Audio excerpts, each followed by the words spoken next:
하나님 말씀을 함께 보시도록 합니다. 하나님 말씀은 누가복음 15장 23절에서 27절 말씀을 함께 보시도록 합니다.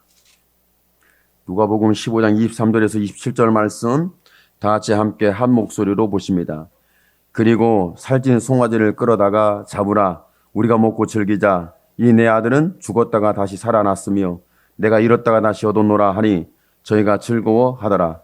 맏아들은 밭에 있다가 돌아와 집에 가까웠을 때에 풍류와 춤추는 소리를 듣고 한 종을 불러 무슨 일인가 물은데 대답하되 당신의 동생이 돌아왔음에 당신의 아버지가 그의 건강한 몸을 다시 맞아들이게 됨을 인하여 살찐 송아지를 잡았나이다 하니. 아멘.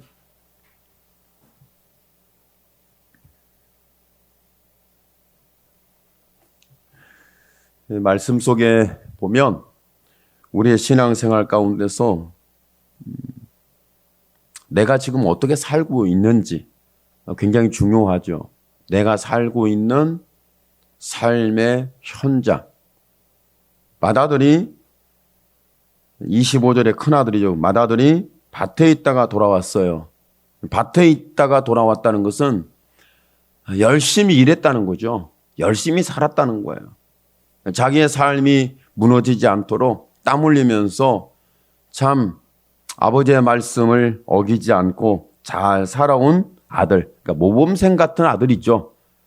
자기의 삶을 이탈하거나 자기의 삶을 헛살거나 자기의 삶에 결과가 없는 이런 무질서한 삶을 사는 것이 아니라 아버지 집에서 아버지의 말을 듣고 열심히 밭에 나가서 일을 하는, 하루 종일 일하면서 열심히 살았던 삶의 행적을 갖고 있는 사람입니다. 그런 큰아들이죠.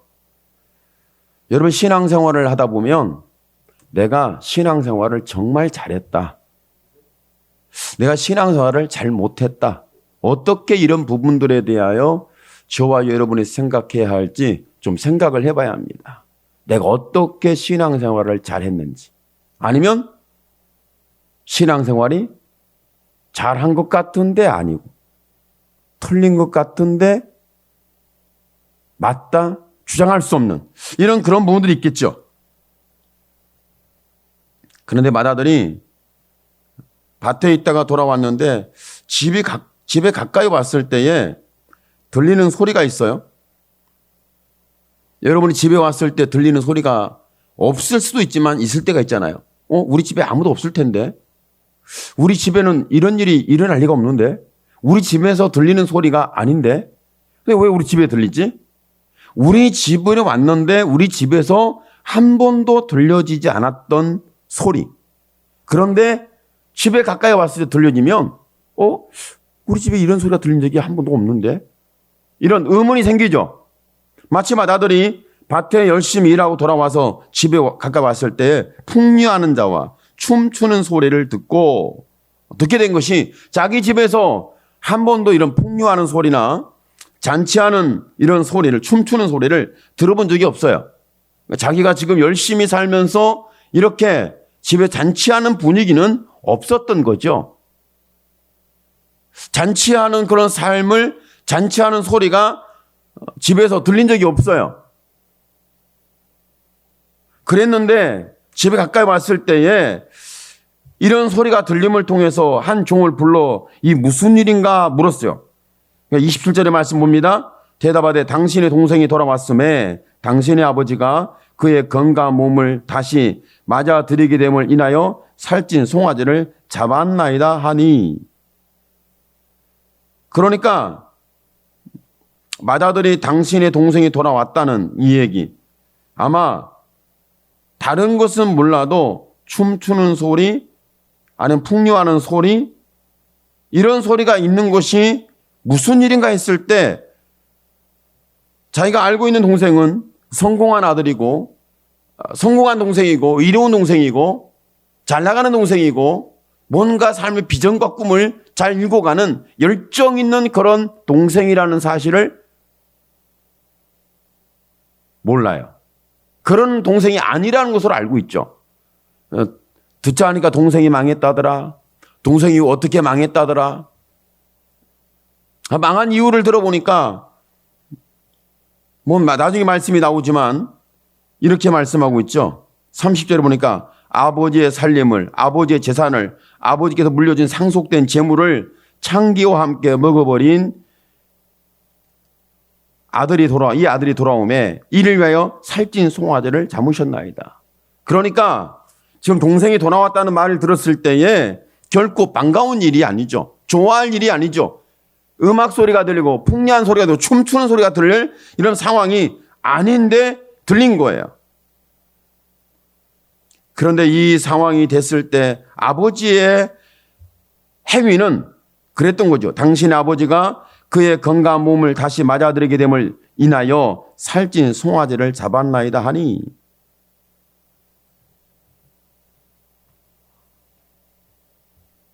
자기 집에 돌아왔는데 자기는 지금 열심히 일을 했어요. 잘 살아온 거예요. 자기의 삶이 무너지지 않도록 잘 지켜온 거예요. 직장생활 잘하고 직장에서도 인정받고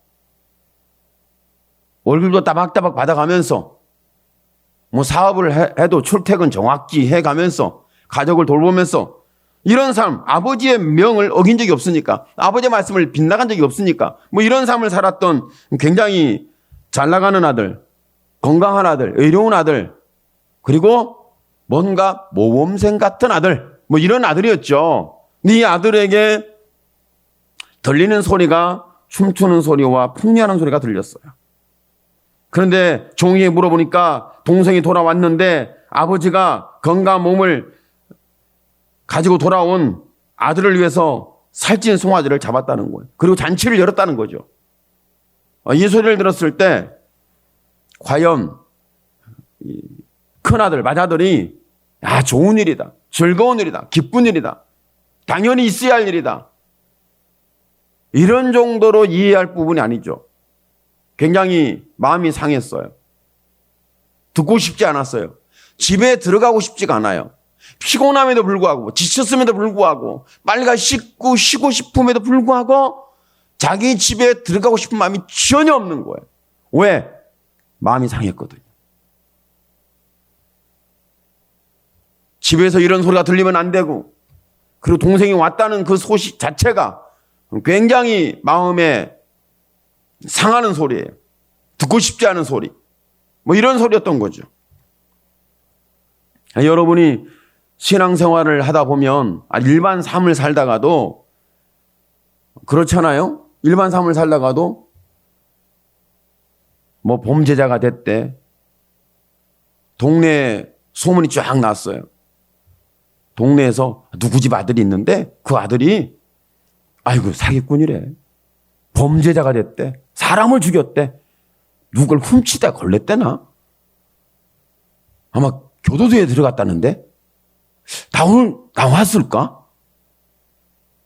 뭐 이런 얘기를 들었을 때 그러면 같은 가족 관계에 있는 사람들 속에는 굉장히 불편한 거예요. 가족 관계 속에 있는, 가족 관계 자체가 불편한 거죠. 그런데 오늘 맏아들은 그 탕자가 된 동생 못지않게 동생보다도 반대로 산 거죠. 굉장히 건강하게 살고 아버지의 말씀을 빗나가지 아니하고 자기 아버지의 살림을 착실히 튼실히 잘 챙겨가면서 열심히 살았던 이런 아들이죠.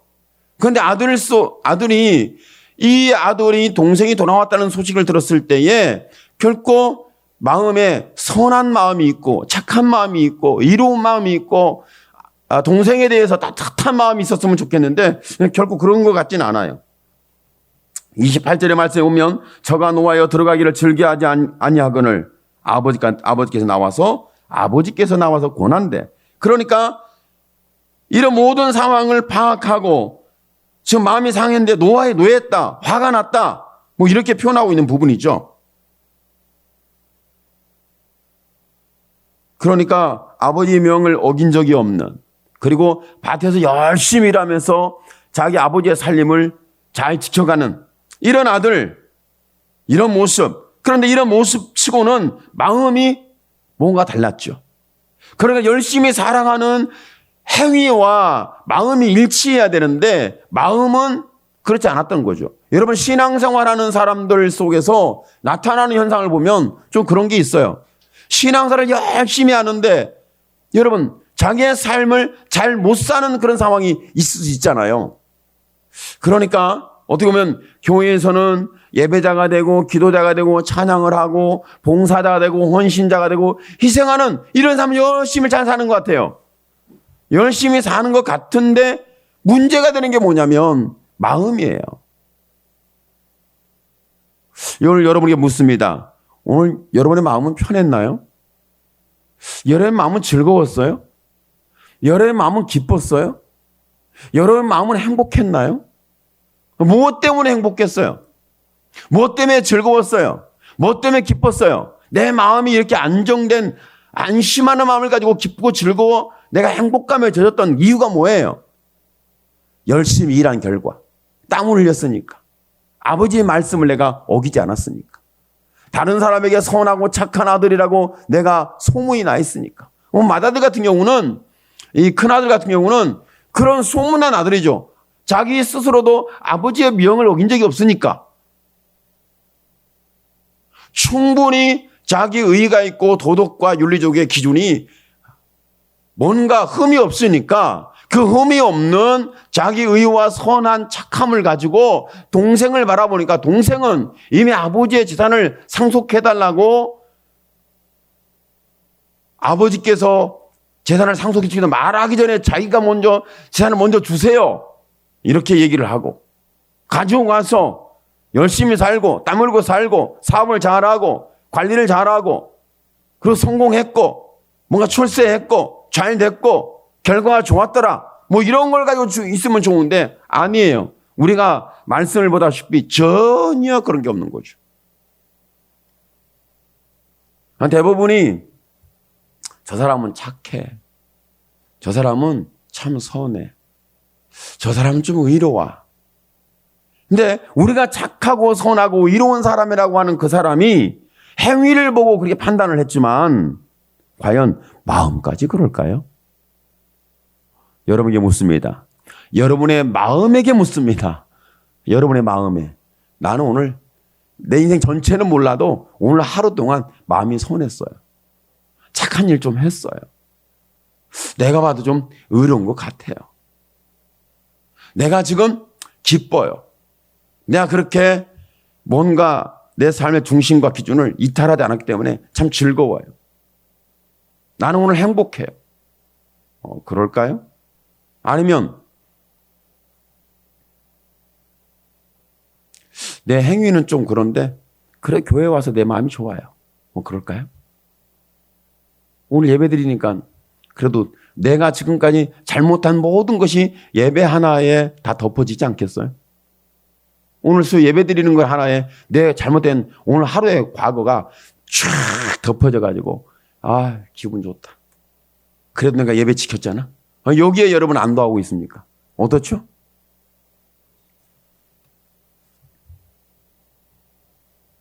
여러 가지 상황에 따라 있겠지만 오늘 과연 동생이 되어 돌아온 탕자가 되어 돌아온 아들과 오늘은 아버지가 건강한 몸을 맞이게 해서 잔치를 열은 살찐성을 잡은 거하고 그리고 집안에서 풍류하는 춤추는 소리가 들려져서 밭에 있다가 돌아와서 보니까 이런 일이 지금 일어나고 있어요.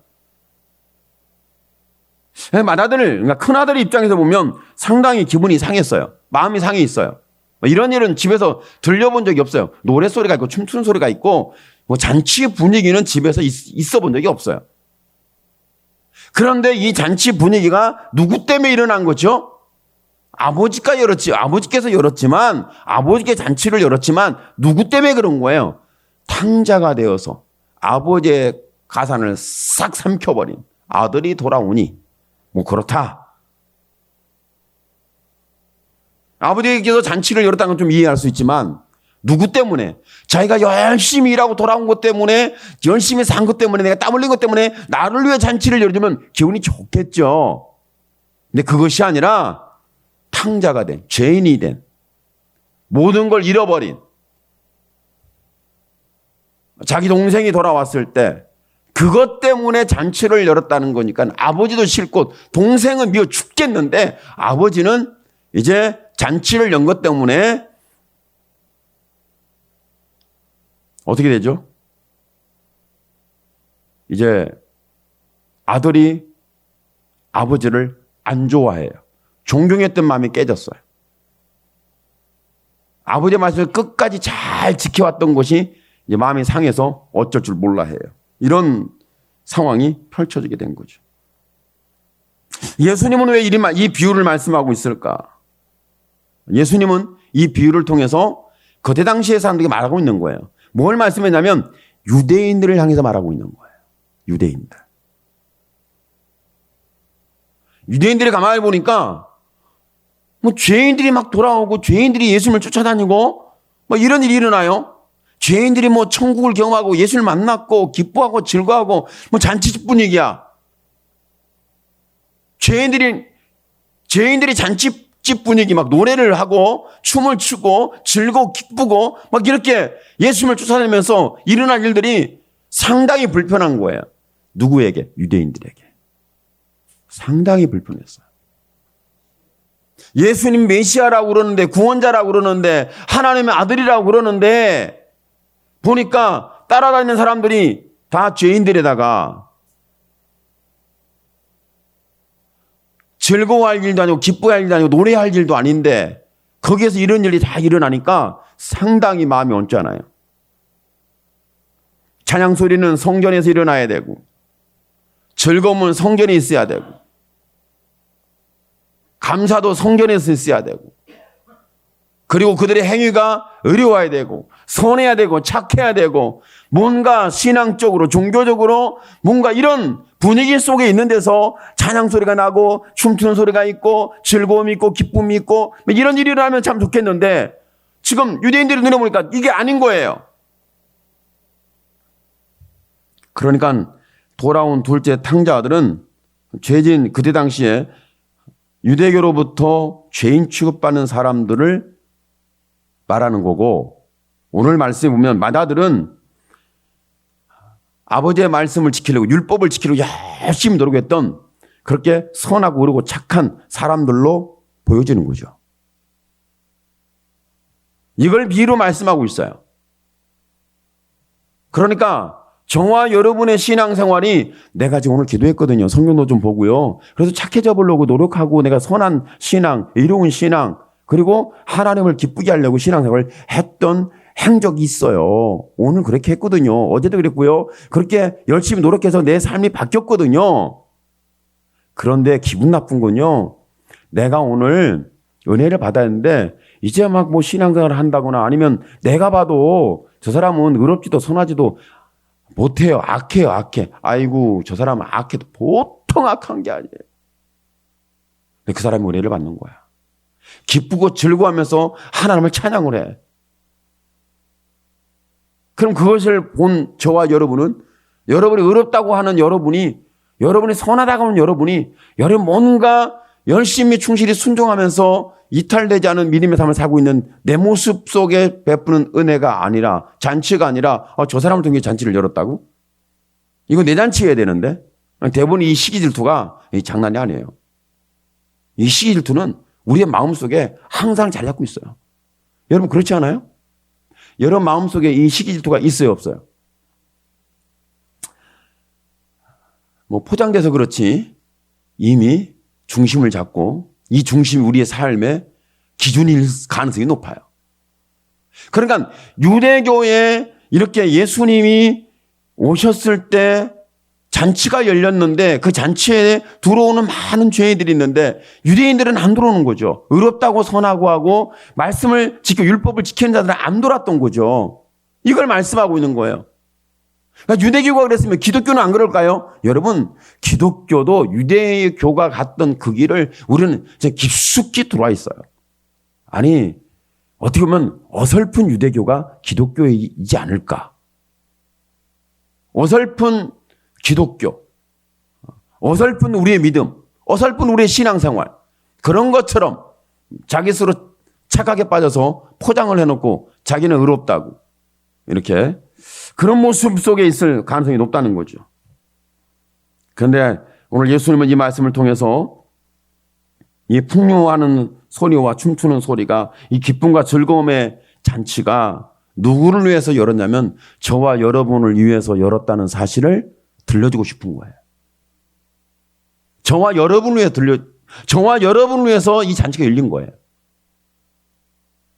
그럼 내가 여러분이 이 잔치를 받아들일 수 있는 것은요, 여러분이 탕자가 돼야만이 가능한 일이에요. 나는 위로와요. 나는 잘못한 게 없어요. 나는 선해요. 나는 신앙생활 잘하고 있어요. 여러분이 다른 사람을 이게 사람은 상대적이라 내가 피해를 보거나 내가 피해를 보고 있거나 피해를 받거나 상대방이 잘했던 못했던 내가 뭐 피해를 본 것 같아. 그러면 여러분이 일단 기준적으로 보면 내가 선해. 여러분 자신이 선하잖아요. 상대방은 아주 나빠요. 나한테 어떻게 저런 말을 하고 저렇게 하고 내 상처를 저렇게 할 수 있어. 진짜 나빠. 못됐어. 그렇게 할 수 있잖아요. 그럼 나는 아이고 그래도 기도했고 나 믿음으로 살려고 하고 나는 이렇게 하고 있잖아. 근데 상대적으로 다른 사람은 아니야. 아 정말 내가 속상했어. 이 사람은 상대적으로 이렇게 서로가 흑백 논리 속에 빠지거든요. 내가 착하면 저 사람은 악한 사람이야. 내가 의로우면 저 사람은 죄인이야. 우리 이렇게 선악이라는 부분을 가지고 이런 구조를 가지고 우리는 살아갈 때가 많다는 거죠. 신앙을 하면서까지도. 그런데 오늘 저와 여러분에게 아버지는 어떤 마음을 지금 보여주시냐면 아버지의 마음은 탕자가 돌아왔을 때 아버지의 마음이에요. 형의 마음하고 아버지의 마음하고 달라요. 일치하지 않습니다. 형제의 마음하고 부모의 마음이 달라요. 절대 일치하지 않습니다. 절대적으로 다릅니다.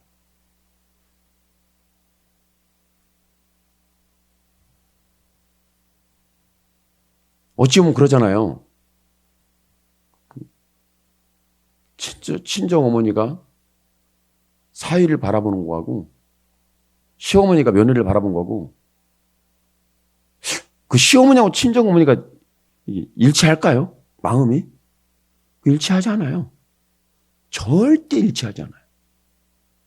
근데 좀 더 심화시키자면 시어머니 쪽은 아들에게 대해서 맹신이에요. 신적 존재로 받들어요. 진짜 그런지 모르겠는데 아들은 그러니까 시어머니 입장에서 아들은 막 신이에요. 신. 며느리는 이건요. 자기 아들은 신이지만 며느리는 죄인 중에 괴수예요. 이게 시어머니의 시각이에요. 다 그렇지 않다고 그러는데 이것은 제가 다 그렇다 안 그렇다고 어떤 걸로 다 그렇다고 제가 그쪽으로 몰아갈 수 있냐면 마음이 그러니까.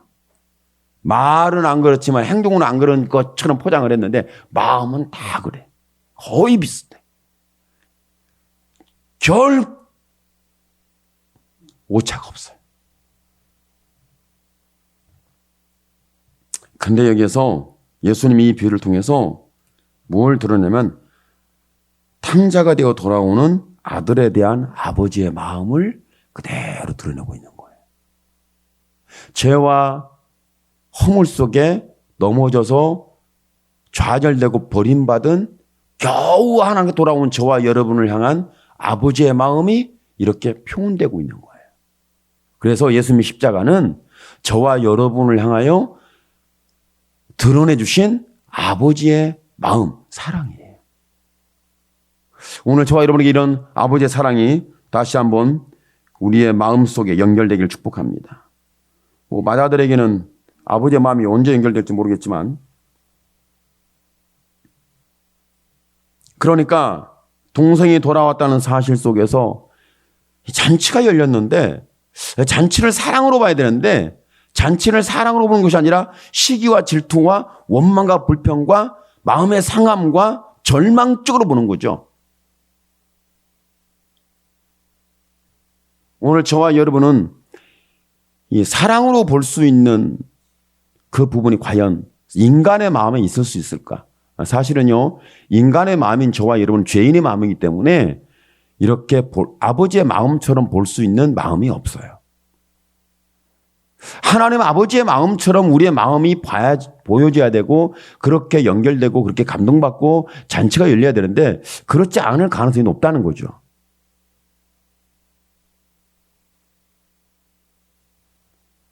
오늘 말씀 속에서 여러분이 지금 춤추는 소리를 들었어요. 찬양의 소리를 들었어요. 여러분 지금 찬양의 소리가 들립니까? 춤추는 소리가 들립니까? 풍악의 소리. 이런 소리가 들립니까? 종의 소리가 들립니까? 아버지 소리 들립니까? 뭔 소리가 들리죠? 외부에 들리는 소리가 지금 만화들에게 들리는 소리는 풍류하는 소리와 춤추는 소리와 종들의 말이 들렸는데 들려보니까 아버지를 보는데 아버지가 이상한 아버지예요. 아버지를 보니까 아버지가 지금 치매 걸리셨어요. 옛날 말로 노망 드신 거야.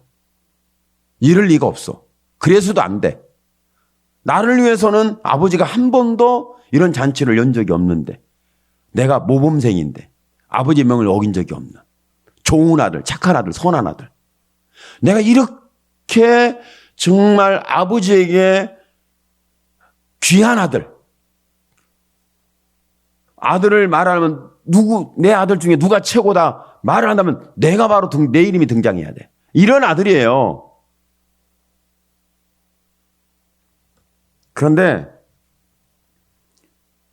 그런 아들인데 그 아들이 정말 선하고 자꾸 의롭잖아요. 종교적으로 보면 신앙을 잘하는 사람이에요. 그런데 찬양하는 소리가 들려지고 춤추는 소리가 들려지고 누가 칭찬하는 소리가 들려지고 누구를 두둔하는 소리가 들려지고 인정해주는 소리가 들려지고 누군가를 존경해주는 존중해주는 소리가 들려지면 갑자기 마음이 차가워져요. 갑자기 기분이 상해요. 그러니까 저와 여러분이 가장 먼저 들려져야 할, 오늘 말씀 속에서 가장 먼저 들려져야 할 소리가 뭐냐면 아버지의 마음이 들려지기를 축복합니다. 아버지의 마음. 아버지의 마음이 들려져야 풍요하는 소리, 춤추는 소리, 종들이 하는 소리, 이 소리가 다 이해가 돼요.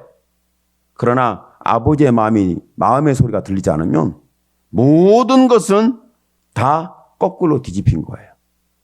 마음이 상해요. 기분이 언짢아요. 그러면 안 되는 거예요. 그럴 수는 없어요. 이렇게 지극히 자기중심적인, 지극히 개인적인, 지극히 나 외에는 사람이 없는 생각, 이런 생각을 하게 되는 거죠. 오늘 여러분 외에는 사람이 없는 게 아니라 여러분 외에 수많은 사람이 있다는 사실을 받아들이세요. 대부분이 나의 감정, 나의 상황, 나 중심, 개인주의 이런 걸 다 나 외에는 아무것도 없는 거예요. 나 외에는 아무것도 없어요. 오늘 여러분에게 아버지의 마음의 소리가 들리면 이것이 하나님의 사랑인데 여러분 나 외에는 다른 사람이 없는 게 아니라 여러분 나는 없고 다른 사람만 있어요. 다시 말하면 여러분이 진리의 사랑, 아버지의 마음에 감춰진 사랑이 들려지면 어떤 현상이라면 나는 온데간데 없고 예수만 보인다. 이건 사실적 진리고 좀 더 우리가 현실적으로 관계적으로 봤을 때 이렇게 보여지는 거죠. 나는 없어지고 주변에 사람만 보인다. 이것이 아버지의 마음속에 있는 사랑이에요. 아버지의 마음속에 있는 사랑이 들려질 때 그러니까 여러분이 풍류하는 소리, 노래하는 소리, 춤추는 소리, 종들의 소리, 내가 생각하는 내 기준의 소리를 듣는 것보다도 누구의 소리를 먼저 들려지냐면 아버지의 마음이 먼저 들려져야 돼요. 아버지의 마음이 먼저 들려지면 찬양이 이해가 됩니다. 은혜가 되죠. 노래하는 소리가 은혜가 됩니다. 이해가 되죠.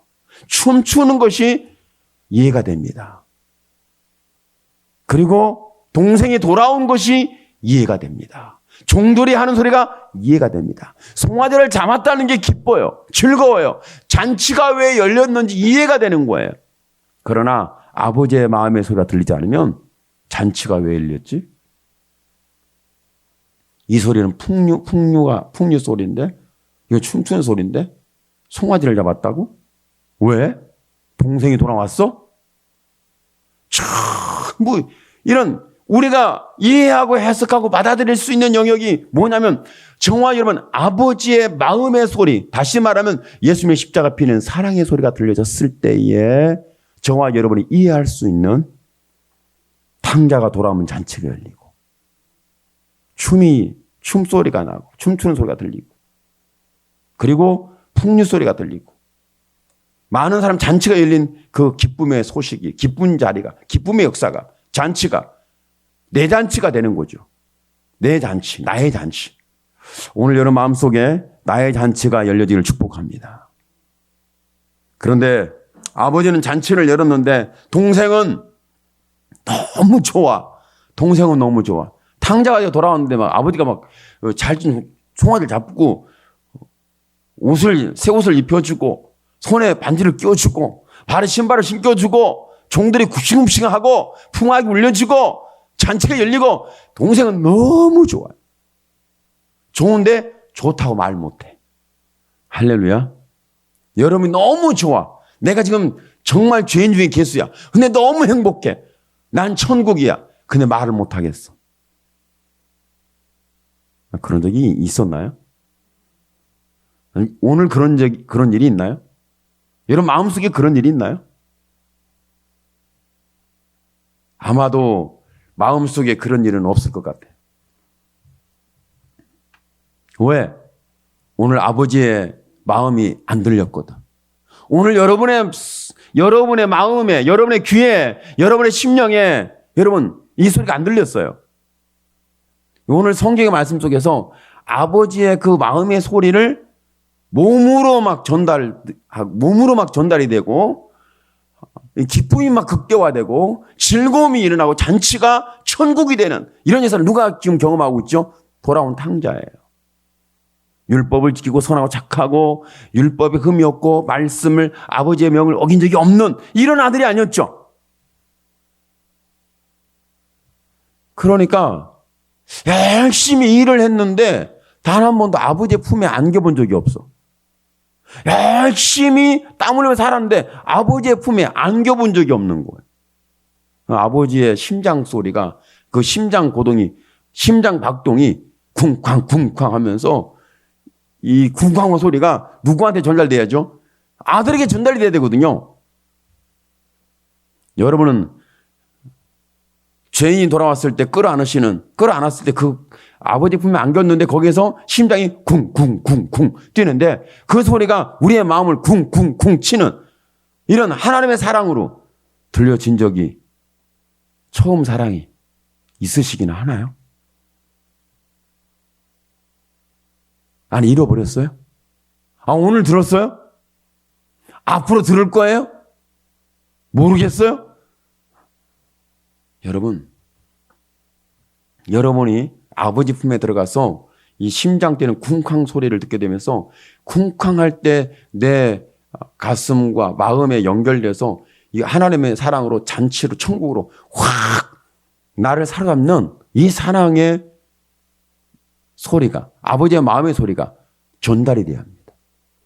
그러니까 전인적으로 들려져야 돼. 전인적으로 체감이 돼야 돼요.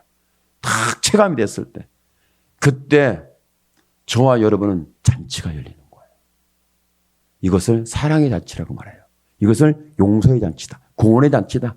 천국의 잔치다. 이렇게 표현하는 거예요. 그러니까 말씀을 듣고 분석하고 해석하고 묵상하고 붙들고 늘어지고 몸부림을 치고 살려고 그래서 살려고 했어요. 흠이 없죠. 점도 흠도 없죠. 이런 사람이었어요. 그러나 단 한 번도 아버지 품에 안겨본 적이 없어요. 오늘 여러분이 아버지의 품에 안겨지기를 축복합니다. 근데 아버지의 품에 안기는 전제 조건 하나가 있어요. 여러분이 아버지 품에 안기는 조건 하나 딱 있는데 뭔지 아세요? 내가 탕자다. 조건이. 여러분이 내가 정말 못돼 처먹은 탕자다. 이렇게 자기 자신을 스스로 볼 수 있어야 돼. 이건 이론이 아니에요. 실제로 아버지 하나님에 섰을 때 내가 너무 이게 아버지 앞에 다가설 수 없는 탕자 중의 괴수다. 이렇게 여러분 가슴에 찔려오는 숨이 못 쉬도록, 숨을 쉴 수 없도록 내 심장에 파고 들어오는 이런 죄책감, 정죄의식, 이 탕자라는 것에 강력하게 들어와야 돼요. 그래야만이 저와 여러분이 나는 살 수가 없어요. 그래야 아버지 품에 안깁니다. 아버지 품에 안기는 순간 여러분 그 아버지의 심장 박동 소리가, 아버지의 마음의 소리가 내 몸 전신에 확 들어와요. 들어왔을 때 그때 저와 여러분이 경험하는 게 하나, 아버지는 나를 사랑하시는 거예요. 나 같은 탕자를 사랑하시는 거예요. 나 같은 탕자를 사랑하시는 거예요. 나 같은 죄인을 사랑하시는 거예요. 이 역사가 일어납니다. 이 역사가 일어나는 거예요. 이것을 사랑의 잔치라고 말해요. 오늘 여러분 속에 이 은혜가 회복되길 축복합니다. 여러분이 나는 종교적으로, 윤리도덕적으로, 나 개인적으로 봤을 때 죄가 없어. 난 똑바로 살았어. 나는 선한 사람이야. 열심히 살았어. 땀 흘렸어. 오늘도 내 발에 신발이 닳았고 이 겨울 추운 날에 내 신발에 막 불이 붙어가지고 그 타는 냄새가 있었어. 난 이 정도로 열심히 살았어. 이만 땀이 줄줄줄 막 흘렀어. 집에 돌아와 보니까, 예배 드리러 와 보니까 찬양의 소리는 있는데 내 소리가 아니고, 내가 들리는 내게는 안 들리고, 기도하는 소리를 들으니까 나한테 하는 소리가 아니고, 말씀을 듣는데 나하고는 별개 문제. 내가 드려야 할 소리가 아니고 누가 드려야 할 소리인데? 이거 누가 드려야 되는데? 그 장로님 드려야 하는지 권사님 드려야 할지 집사님 드려야 할지 모르지만 누가 드려야 할 것 같아. 내 남편이 드려야 할 것 같아. 진짜 내 남편. 내 남편만 들으면 돼. 내 아내가 들어야 돼. 이건 진짜 들어야 돼. 자기를 잘났대. 내 아내. 이런 거 있잖아요.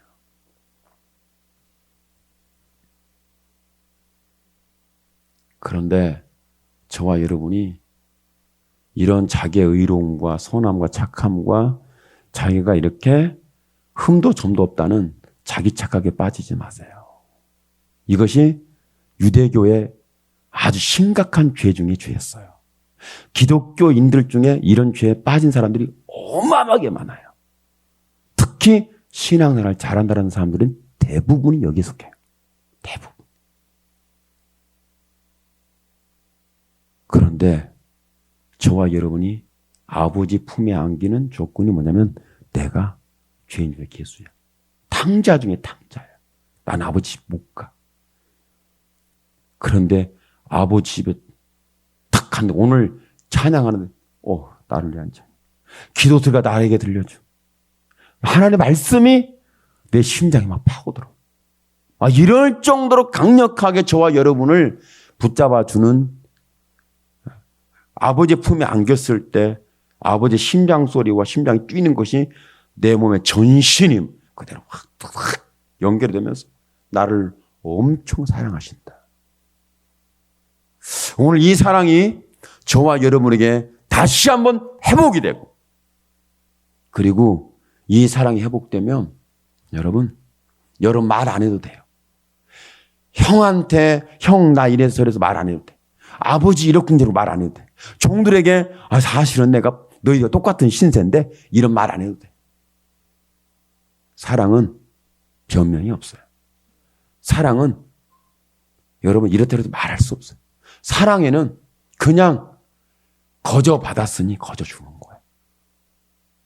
오늘 저와 여러분 속에 다시 내 전신에 전율적으로 아버지의 마음이 전달되면서 그 심장의 박동 소리와 그 소리가 찬양이 되고 기쁨이 되고 기도가 되고 사랑이 되고 잔치가 되어지는 역사로 오늘 저와 여러분 속에 다시 한번 건강한 삶으로 아버지의 품에 돌아왔고 거기에 살찐 송아지를 잡아서 나에게 기쁨과 즐거움을 주는 사랑의 잔치, 곧 예수님의 십자가에 피 흘린 약속된 사랑이 체감되기를 예수님의 이름으로 축원합니다. 아멘. 기도합시다. 주여, 살아계신 하나님 감사합니다. 하나님 영광을 받아 주옵소서. 하나님의 사랑이 충만케 하여 주옵소서.